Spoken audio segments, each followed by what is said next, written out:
హరిహర వీరమల్లు పవన్ కళ్యాణ్ గారు నటించిన సినిమా. మా వీడియో కొంచెం త్వరగానే అవగొట్టేస్తాను, ఎందుకంటే అరిసి గొంతు పోయిందనమాట. ఈ సినిమా మీద నాకు ఏ ఎక్స్పెక్టేషన్స్ లేవు మామ. ఫస్ట్ ఆఫ్ ఆల్ చెప్పాలంటే నాకే కాదు, చాలా మంది అభిమానులకి ఎక్స్పెక్టేషన్స్ ఏమి ఉండవు. ఎందుకంటే ఫస్ట్ ఈ సినిమా కృషి గారు అనుకున్నారు, బట్ కొన్ని కారణాల వల్ల ఆయన తప్పుకున్నారు. సో ఎప్పుడైతే ఆయన తప్పుకున్నారో ఇలాంటి సినిమాని అసలు సరిగ్గా హ్యాండిల్ చేయగలరో లేదో అని సెకండ్ డైరెక్టర్ ఎలా హ్యాండిల్ చేస్తాడని చాలా మంది భయపడ్డారు. At the same time Pawan Kalyan గారు కూడా పాలిటిక్స్ లో బిజీగా ఉండటం, ఈ సినిమాకి అసలు షూటింగ్ జరుగుతుందో లేదా, ఆయన షూటింగ్ లో పాల్గొంటున్నారా లేదా అన్న చాలా డౌట్స్ తోనే ఈ సినిమా కంటిన్యూ అయింది అనమాట. ఎట్టకేలకు ఈ రోజు రిలీజ్ అయింది. సో సినిమా చూసిన తర్వాత నా రియాక్షన్ ఏంటంటే, ఒక్క ముక్కలో చెప్పాలంటే సినిమా నాకు నచ్చింది మామ. It's good movie. So first of all మళ్ళీ చెప్తున్నా, ఎక్స్పెక్టేషన్స్ అయితే పెట్టుకోలేదు. సో ఎక్స్పెక్టేషన్స్ పెట్టుకుని వెళ్ళినా కూడా సినిమా బాగానే ఉంటుంది అనమాట. ఫస్ట్ హాఫ్ అయితే నాకు చాలా బాగా నచ్చింది మామ. ఎస్పెషలీ ఫస్ట్ హాఫ్ అంతా బాగుంది. సో పవన్ కళ్యాణ్ గారి టైటిల్ కార్డ్ కూడా ఈ సినిమాలో కొంచెం కొత్తగా వేశారనమాట. ఆయన గత సినిమాలు అన్ని ఆ స్టిల్స్ అవన్నీ వేశారు, సూపర్ అనిపించింది. బ్యాక్గ్రౌండ్ మ్యూజిక్ కూడా సూపర్ అనిపించింది అక్కడ. సో ఫస్ట్ హాఫ్ అయితే చాలా బాగా అనిపించింది. కొన్ని యాక్షన్ సీక్వెన్సెస్ ఉంటాయి, ఒక కుస్తీ ఫైట్ ఉంటుంది అండ్ చార్మినార్ దగ్గర ఒక ఫైట్ ఉంటుంది అనమాట. అవి అయితే సూపర్ అనిపించింది. బ్యాక్గ్రౌండ్ మ్యూజిక్ కొన్ని చోట్ల అటు ఇటు అనుమా, బట్ యాక్షన్ సీక్వెన్సెస్ అయితే సూపర్ అనమాట. అండ్ ఇంటర్వల్ బ్లాక్ బాగుంది. ఫస్ట్ హాఫ్ తో పోల్చుకుంటే సెకండ్ హాఫ్ కొంతవరకు తగ్గిన ఫీలింగ్ అయితే కలిగింది మామ. ఒక 10-15 మినిట్స్ నాకైతే బోర్ కొట్టింది. మీకు బోర్ కొట్టచ్చు కొట్టకపోవచ్చు, నాకు కొంచెం అటు ఇటు అనిపించింది అనమాట.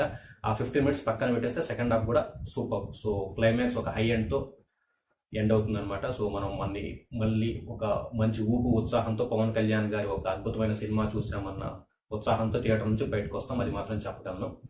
సో ఇంకా యాక్టర్స్ విషయానికి వస్తే పవన్ కళ్యాణ్ గారు, సో ఆయన యాక్టింగ్ గురించి నేను ప్రత్యేకంగా చెప్పాల్సిన పని లేదు. ఈ సినిమాలో కొంచెం కొత్తగా కనిపిస్తారు, ఆ రోల్ అలాంటిది.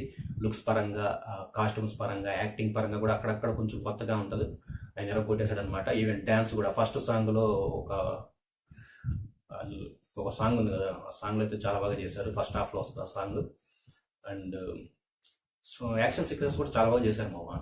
కొన్ని యాక్షన్ సీక్వెన్సెస్, ఆ కత్తులు తిప్పటాలు అవన్నీ సూపర్ చేశారు అనమాట.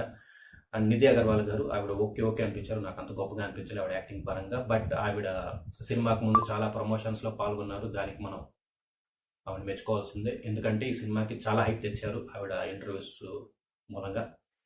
అండ్ ఇంకా చాలా మంది యాక్టర్స్ ఉన్నారు, సునీల్ గారు, సుబ్బరాజ్ గారు, నాజర్ గారు, ఇంకా చాలా మంది ఉన్నారు. అందరూ ఓకే అనిపించారు. అంత గొప్పగా ఉండి గుర్తుండిపోయే క్యారెక్టర్స్ అయితే కాదనమాట. ఉన్నంతలో వాళ్ళు బాగానే చేశారు అనిపించింది. అండ్ విలన్ గా చేసిన బాబిడి గారు కూడా బాగానే చేశారు. ఇంకా టెక్నికలీ మ్యూజిక్ అయితే సాంగ్స్ నాకు అంతగా ఎక్కలేదు మామ. ఫస్ట్ ఆఫ్ ఆల్ నాకు సాంగ్స్ అయితే ఎక్కలేదు. బ్యాక్గ్రౌండ్ మ్యూజిక్ కొన్ని చోట్ల బాగుంది, కొన్ని చోట్ల అయితే సూపర్ అనిపించింది. ఎస్పెషల్లీ యాక్షన్ సీక్వెన్సెస్ లో సూపర్ అనమాట. సో కీరవాణి గారు అక్కడ బాగా డ్యూటీ చేశారు.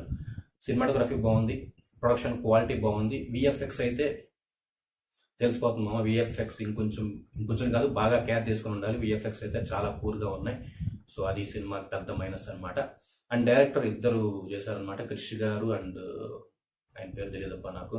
సో ఆయన ఇద్దరు చేశారు. సో ఎవరెవరు ఏ పోర్షన్ దర్శకత్వం వహించారో నాకైతే ప్రత్యేకంగా తెలియదు. బట్ ఓవరాల్ గా సినిమా పరంగా, దర్శకత్వం బాగానే ఉందనిపించింది మామ. సో ఇద్దరు వేసుకోవాల్సిందే. ఫస్ట్ ఆఫ్ ఆల్ మనం కృషి గారికి వేసుకోవాలి, ఎందుకంటే ఇది ఆయన కాన్సెప్ట్ అంట. సో ఆ కాన్సెప్ట్ తో ఆయన పవన్ కళ్యాణ్ గారిని కలవటం జరిగింది. సో కొంచెం ఆయన దర్శకత్వం వహించారు. మరి ఎంతవరకు ఏ సీన్స్ దర్శకత్వం వహించారో ఎగ్జాక్ట్ గా తెలియదు. బట్ ఇద్దరు దర్శకులు బాగానే తెరకెక్కించారని నా అభిప్రాయం. జ్యోతి కృష్ణ అనుకుంటా ఆయన పేరు. సో సెకండ్ దర్శకుడి పేరు. సో గతంలో ఏదో అద్భుతమైన సినిమా తీశాడు, రూల్స్ రంజన్ అని. సో అది చూసి నేను కొంచెం భయపడ్డా. బట్ ఈ సినిమాలో అయితే ఆయన దర్శకత్వం బాగానే ఉందనిపించింది. It's good. పవన్ కళ్యాణ్ గారిని చూసిన తర్వాత ఆయన కూడా ఊపొచ్చింది అనుకుంటా. సో బాగానే తెరకెక్కించారు. సో ఇంకా మీరు సినిమా చూడాలా వద్దా అంటే ఖచ్చితంగా చూడొచ్చు మామ. ఎక్స్పెక్టేషన్స్ పెట్టుకుని వెళ్ళినా కూడా మీకు ఖచ్చితంగా నచ్చుద్ది. సో ఈ రోజే రిలీజ్ అయింది, టికెట్స్ ఎక్కడ దొరకట్లేదు. సో కొంచెం ఓపిక్గా టికెట్స్ బుక్ చేసుకుని వెళ్ళండి. మళ్ళీ ఇంకొక వీడియోతో మీ అందరినీ మళ్ళీ కలుసుకుంటా. నాకు ఏం మాటలు అర్థం కావట్లేదు, ఎందుకంటే ఒక నిద్ర వస్తుంది, అరిసి గొంతు పోయింది అనమాట. సో అందుకే ఇలా దెయ్యాలు తిరిగే టైంలో మీ ముందుకు ఇలా వచ్చి ఇలాంటి వీడియో చేస్తున్నాను. మళ్ళీ ఇంకొక వీడియోతో మీ అందరినీ మళ్ళీ కలుసుకుంటా. టాటా.